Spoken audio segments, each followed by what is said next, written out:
Hi friends, నేను మీ నందితాని dietitian. ఈరోజు మనము డయాబెటిక్తో సఫర్ అవుతున్న వాళ్ళు బ్రేక్ఫాస్ట్లో ఎలాంటి ఫుడ్ తీసుకోవాలో తెలుసుకున్నాం. సో ఈ రోజుల్లో అయితే డయాబెటిక్తో ఆల్మోస్ట్ చాలామంది సఫర్ అవుతున్నారు. అండ్ కొన్ని రీసెర్చెస్ ప్రకారం బై 2050 సంవత్సరం వరకు more than 70% of population may affect from diabetes అని కూడా చాలా స్టడీస్ అయితే చెప్తున్నాయి. సో డయాబెటీస్ అనేది మెటబాలిక్ డిసార్డర్. మన లైఫ్ స్టైల్ చేంజెస్ వల్ల, మనం సరిగా నిద్రపోకపోవడం వలన, దీంతోపాటు స్ట్రెస్ లెవెల్స్ ఎక్కువగా తీసుకోవడం వలన, జీన్స్ అండ్ పర్టికులర్గా వీటి వలన ఇప్పుడు ఇలాంటి రీజన్స్ వలన మనకి డయాబెటీస్ అనేది ఎక్కువగా అవుతుంది. ఒక 30 years 40 years బ్యాక్ మాట్లాడుకుంటే 40 years దాటిన వాళ్ళకి డయాబెటీస్ అనే ప్రాబ్లం ఎక్కువగా ఉంటుండే. బట్ ఇప్పుడు ఏంటంటే 20 years ప్లస్ వాళ్ళ నుంచి డయాబెటిక్ అనేది అటాక్ ఎక్కువగా అవుతుంది. అండ్ డయాబెటిక్లో చాలా టైప్స్ ఉంటాయి, type 1 type 2 and gestational diabetes కానివ్వండి, అండ్ ప్రోటీన్ ఎనర్జీ మాల్ న్యూట్రిషన్తో వచ్చే డయాబెటీస్, ఇలా చాలా టైప్ ఆఫ్ డయాబెటీసెస్ ఉంటాయి.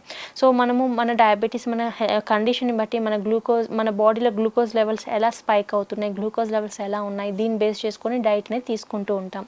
సో మన బాడీలో ఉండవలసిన దానికన్నా గ్లూకోజ్ లెవెల్స్ ఎక్కువ అవ్వడం వలన మనకి ఫ్యూచర్లో రెటినోపతి కానివ్వండి, kidney related issues and skin related issues ఇలాంటివి వచ్చే ఛాన్సెస్ ఎక్కువగా ఉన్నాయి. కాబట్టి గ్లూకోజ్ లెవెల్స్ని ఎప్పుడు కంట్రోల్ చేసుకుంటూ ఉండాలి. సో ఎవరైతే ఎక్కువగా డయాబెటీస్తో సఫర్ అవుతున్నారో మనం తీసుకునే ఫుడ్లో కొన్ని మోడిఫికేషన్స్ చేసుకోవడం వలన, మనం తీసుకునే డైట్లో అండ్ క్యాలరీ ఇంటేక్ కానివ్వండి, క్యాలరీ పరంగా మనము కౌంట్ తీసుకొని, లేకపోతే ఏ ఫుడ్ తీసుకుంటే ఎంత గ్లూకోజ్ లెవెల్స్ వరకు మనం స్పైక్ చేసుకోకుండా ఉండొచ్చు, ఇలాంటివి కొద్దిగా ఐడియా ఉండడం ద్వారా మనకి మెడిసిన్ సపోర్ట్ లేకుండానే మన లైఫ్ స్టైల్ చేంజెస్, మనం డైలీ వర్కౌట్ కానివ్వండి, ఎనీ ఎక్సర్సైజ్, దీంతోపాటు ఫుడ్లో కొన్ని హోల్ గ్రెయిన్స్ ఇలాంటివి యాడ్ చేసుకోవడం వల్ల గ్లూకోజ్ లెవెల్స్ని మనం ఇంట్లో ఉండే నేచురల్గా గ్లూకోజ్ లెవెల్స్ని కంట్రోల్ చేసుకోవచ్చు.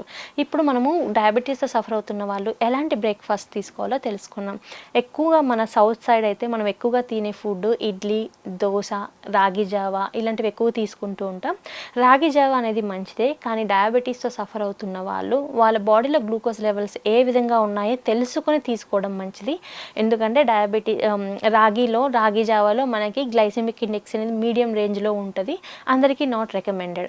కొంతమందికి గ్లూకోజ్ లెవెల్స్ స్పైక్ అయ్యే ఛాన్సెస్ ఉంటాయి. కాబట్టి మనము కొద్దిగా చూసి తీసుకోవడం మంచిది. అండ్ దీంతోపాటు మనం ఇడ్లీ దోశ అనేది ఎక్కువగా రైస్తో కానీ దాల్తో కానీ చేస్తూ ఉంటాం.